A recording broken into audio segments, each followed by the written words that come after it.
모세가 모압 평지에서 느보산에 올라가 여리고 맞은편 비스가 산 꼭대기에 이르매 여호와께서 길르앗 온 땅을 당까지 보이시고 또 온 납달리와 에브라임과 므낫세의 땅과 서해까지의 유다 온 땅과 네겝과 종려나무의 성읍 여리고 골짜기 평지를 소알까지 보이시고 여호와께서 그에게 이르시되 이는 내가 아브라함과 이삭과 야곱에게 맹세하여 그의 후손에게 주리라 한 땅이라. 내가 내 눈으로 보게 하였거니와 너는 그리로 건너가지 못하리라 하시매 이에 여호와의 종 모세가 여호와의 말씀대로 모압 땅에서 죽어 벳부월 맞은편 모압 땅에 있는 골짜기에 장사되었고 오늘까지 그의 묻힌 곳을 아는 자가 없느니라. 우리나라의 지도를 보시게 되면 이스라엘의 지도가 강원도 지역으로 해서 부산까지 딱 일치돼서 들어가는 것을 볼 수가 있습니다. 우리 남한의 길이와 기록지가 똑같습니다. 그리고 우리 민족, 우리 남한의 5분의 1 정도 되는 면적을 가지고 있는 나라입니다.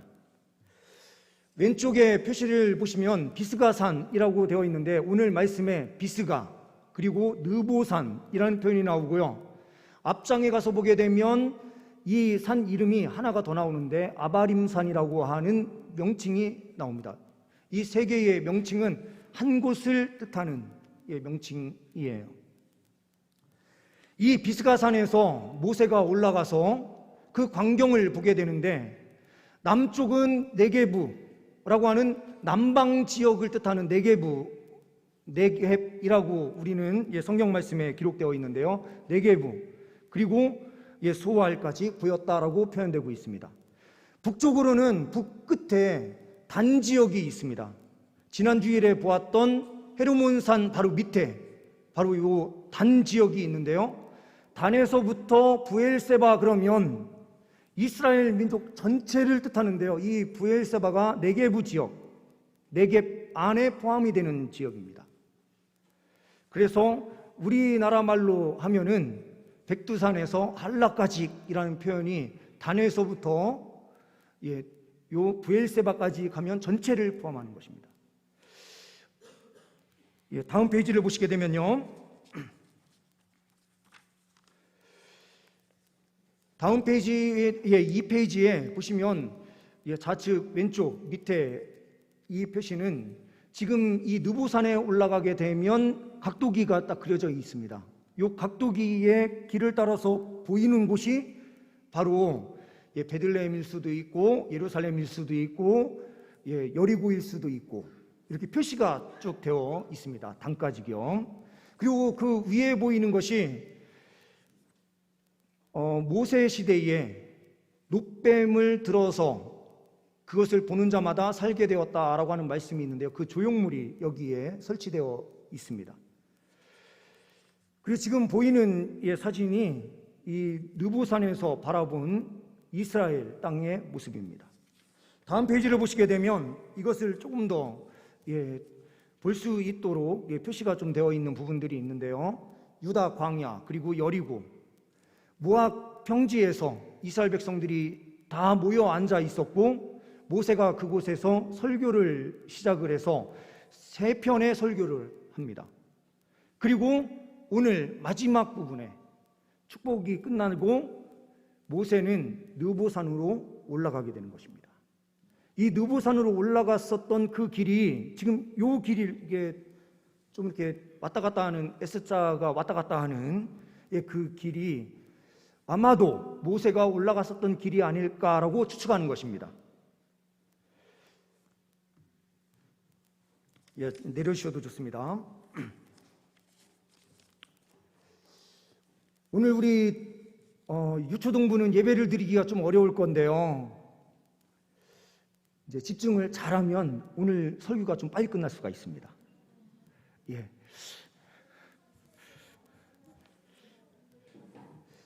힘든 친구들은 이게 조용히 화장실을 갔다 와도 되긴 하는데 예배 시간에는 움직여도 될까요? 안 될까요? 예. 예배 시간은 하나님께 예배하는 시간이니까 정확하게 예배를 드릴 수 있는 것이 더 중요하겠죠? 화장실은 좀 더 이렇게 참을 수가 있어요. 그렇죠? 예. 도저히 못 참겠다 하는 친구들만 나가셔서 화장실을 다녀오셔도 됩니다.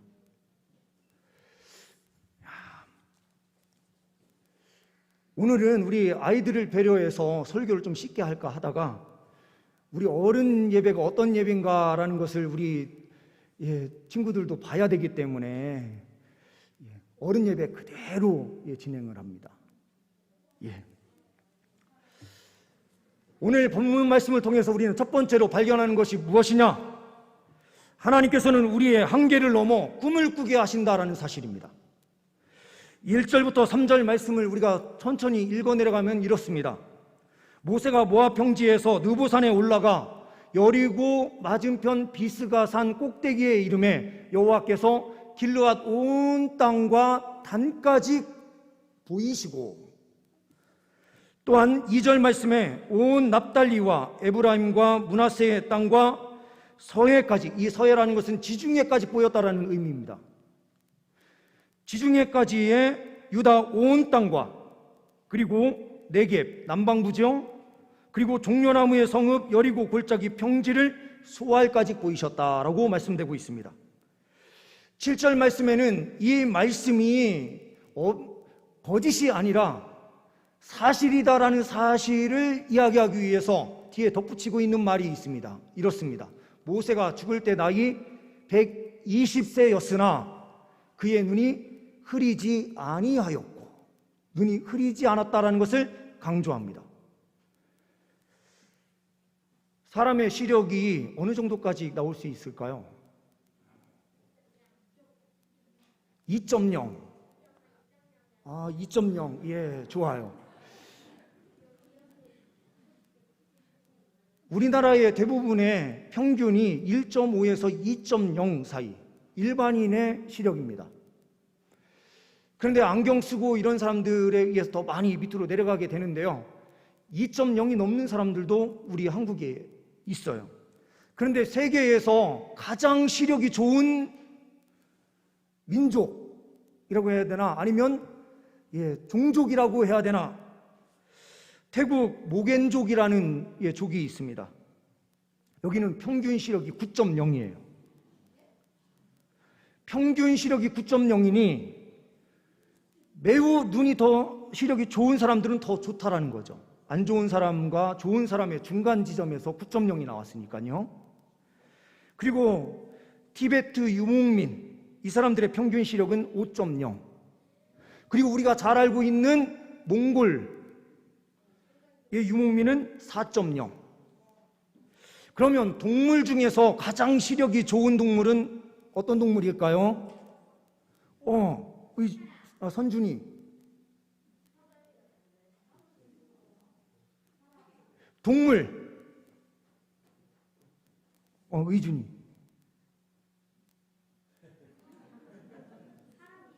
동물.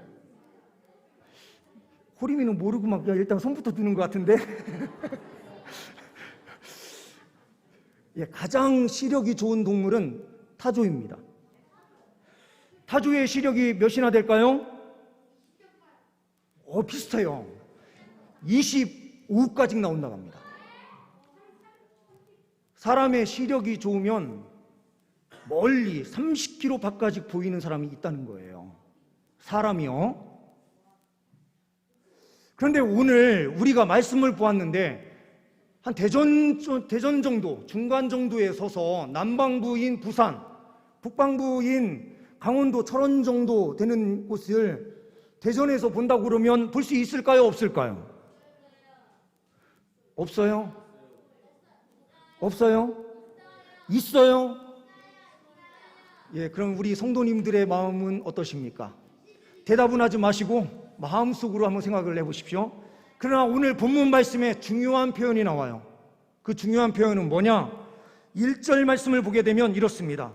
길르앗 온 땅을 단까지 보이셨다. 그리고요 3절 말씀에도 소알까지 어떻게 했다고요? 보이셨다. 이게 매우 중요한 표현입니다. 모세가 본 것이 아니라 하나님께서 보여주신 거예요.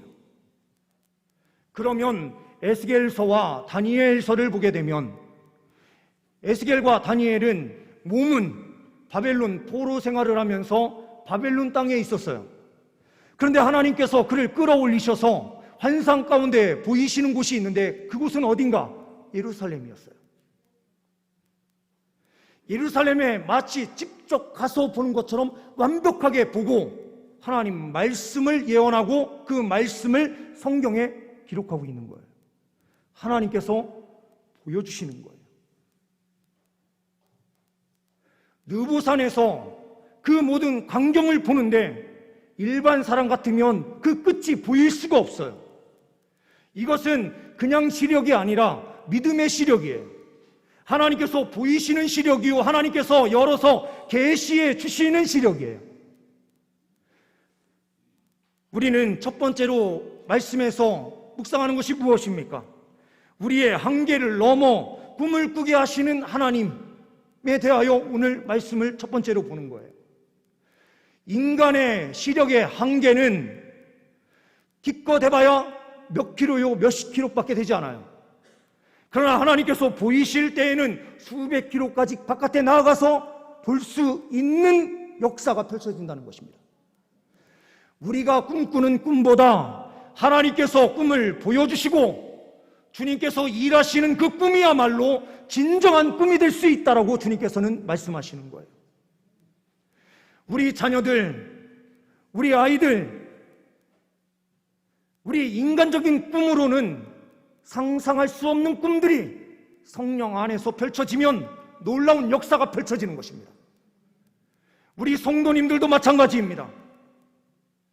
우리의 시력은 약화되고 몸은 쇠약해지는 것처럼 보이지만 성령 하나님께서 우리 가운데 함께하여 주시면 우리의 그 꿈은 한없이 큰 꿈이 되고 그것이 이루어지는 역사가 펼쳐진다는 것입니다.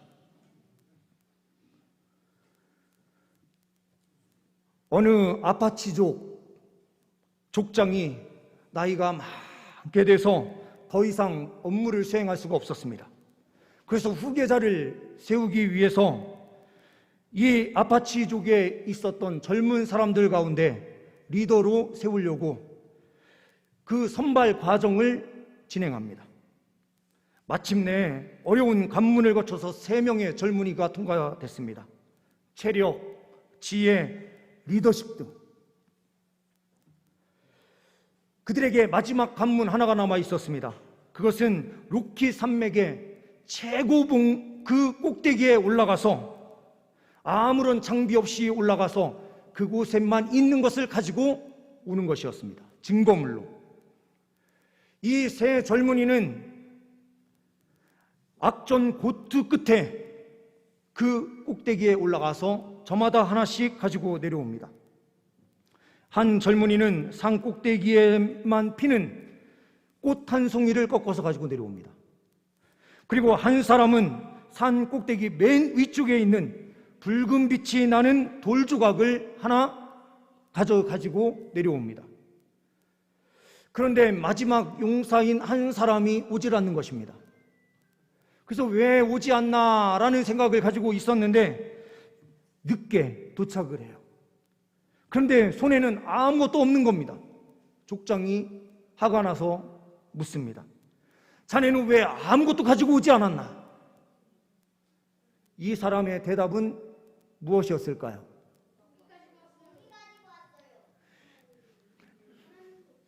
예, 공기도 가져오고 참 좋습니다. 예.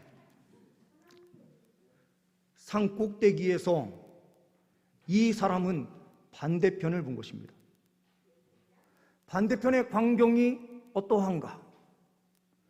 반대편을 보았더니 그곳의 산 너머에는 비옥한 땅, 넓은 강물, 수많은 버팔로 떼가 뛰어오는 것이 보였습니다. 이 젊은이는 나이 많은 족장에게 이렇게 이야기를 합니다. 족장님, 제가 족장이 되지 않아도 좋습니다. 그런데 우리 종족이 살아남기 위해서는 반드시 저 산을 넘어가야 됩니다. 그 반대편에는 너무나 아름다운 땅이 있고 강물이 있고 그것에는 동물이 있습니다. 누구를 리더로 세우게 될까요? 누굽니까?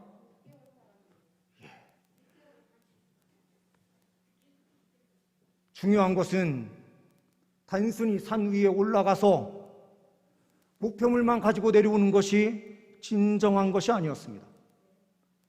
그 높은 산에 올라가서 비전을 보는 것이 족장이 해야 될 일이었던 것이죠.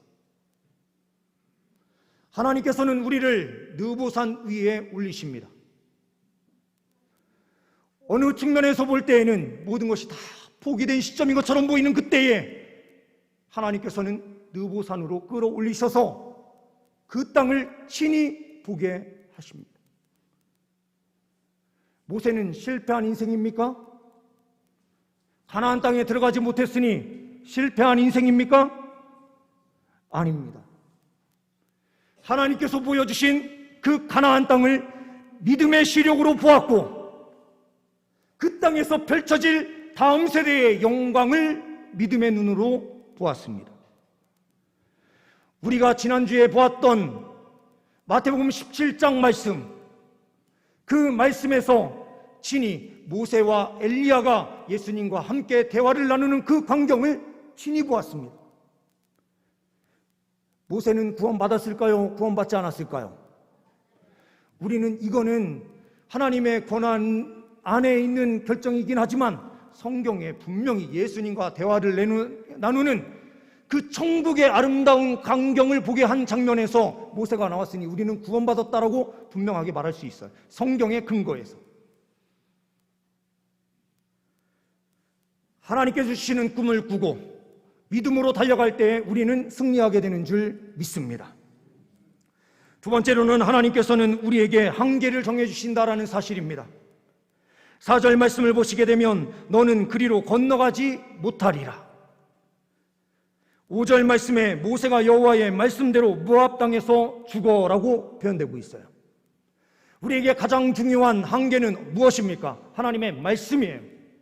하나님 말씀 바깥으로 넘어가느냐 넘어가지 않느냐, 이것이 중요한 것입니다. 무한한 꿈을 꿀 수 있어요. 그런데 무한한 꿈이 하나님 말씀에서 벗어나는 꿈이라면 그것은 잘못된 꿈입니다. 하나님 말씀 안에서 꿈을 꾸고 그 꿈을 이루기 위하여 힘있게 달려갈 때에 우리는 승리할 수 있게 되는 줄 믿습니다. 모세는 사명을 이룬다라고 하는 측면에서 성공한 사람입니다. 이스라엘 백성들을 모압 평지까지 인도하는 것이 모세의 사명이었고 그 느보산에서 여호수아에게 다음 세대의 리더자로 세워서 끊임없이 하나님의 영광이 세상 가운데 선포될 수 있도록 하는 것이 모세의 사명이었습니다. 신명기 3장 25절과 26절 말씀에 모세는 하나님 앞에 구해요. 구하옵나니 나를 건너가게 하셔서 요단 저쪽 아름다운 땅, 아름다운 산과 레바논을 보게 하옵소서라고 기도를 해요. 그랬더니 26절에 주님께서 뭐라고 말씀하십니까? 그만해도 족하니 이 일로 다시 내게 말하지 말라. 한 번 강구하고 하나님의 뜻이 무엇인지를 정확하게 알았어요. 그래서 5절 말씀에 보게 되면 모세가 여호와의 말씀대로 모압 땅에서 죽었다라고 표현되고 있는 거예요. 하나님의 뜻이 있는 장소에서 죽는 것이 가장 아름다운 죽음이에요. 하나님께서 부르실 때까지 그 사명을 이루며 달려가는 것이 가장 아름다운 삶이에요. 우리가 그런 삶을 살아갈 수 있는 은혜가 있기를 소망합니다.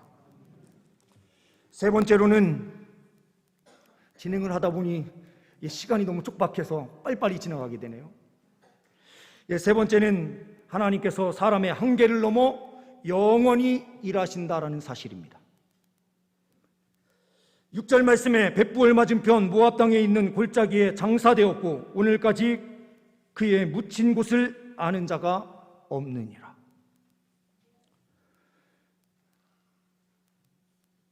모세의 죽음이 사람의 한계이죠. 우리도 한 세대가 지나가고 나면 우리도 다 주님 앞에 설 것입니다. 그런데 하나님께서는 영원히 일하신다라는 사실을 우리에게 보여주세요. 하나님께서는 사람의 한계를 넘어서 영원히 일하세요. 영원히 일하시게 되는 그 배경 안에는 다음 세대가 존재하는 것입니다. 9절 말씀에 모세가 눈의 아들 여호수아에게 안수하였으므로 그에게 지혜의 영이 충만하니 이스라엘 자손이 여호와께서 모세에게 명령하신 대로 여호수아의 말을 순종하였더라. 이것은 단순히 담임 목사의 교체를 이야기하는 것이 아니에요. 다음 세대의 리더를 키워야 될 책임이 공동체 안에 있다는 것을 보여주는 것입니다. 다음 세대를 말씀 위에 세워내느냐 세워내지 못하느냐, 이것은 결국에는 다음 세대가 어떠한 길을 가게 되느냐가 결정되는 거예요. 한국교회는 이제 큰 어려움에 봉착하고 있습니다. 코로나 상황에 상황 판단을 잘못한 교회의 책임 분명하게 존재하고,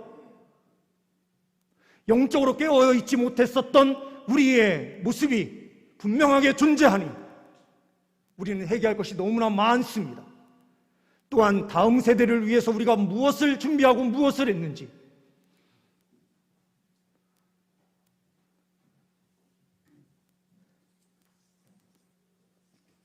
어떤 사람이 쓴 책에 나오는 예화 중에 하나입니다. 베드로가 천국문 앞에서 천국에 올라오는 사람들에게 질문을 했어요. 100점을 맞아야 천국에 들어갈 수 있다. 진짜 맞아요. 어떤 사람이 베드로 앞에 도착을 했습니다. 베드로가 질문합니다. 주의 일을 위해서 잘한 것 이야기해 보세요. 이 사람은 이렇게 답변합니다. 저는 모든 예배, 주일, 수요 예배, 금요 예배, 새벽 기도회까지 한 번도 빠지지 않고 예배를 충실하게 드렸습니다. 베드로는 3점이라고 이야기를 합니다. 또 잘한 점 이야기해 보시오. 저는 식당 봉사, 여러 가지 봉사 충실하게 했습니다. 3점. 저는 헌금 열심히 했습니다. 3점. 이야기하다 보니 50점도 못 넘게 생긴 거예요. 이 사람이 베드로 앞에서 풀썩 주저앉아서 이렇게 눈물을 쏟으면서 이야기합니다. 하나님, 저를 긍휼히 여겨주세요. 예수님께서 나를 위해서 십자가에서 죽으셔서 제가 이 자리에 그나마 올 수 있었던 것 아닙니까? 그랬더니 베드로가 그때 이렇게 이야기합니다. 100점.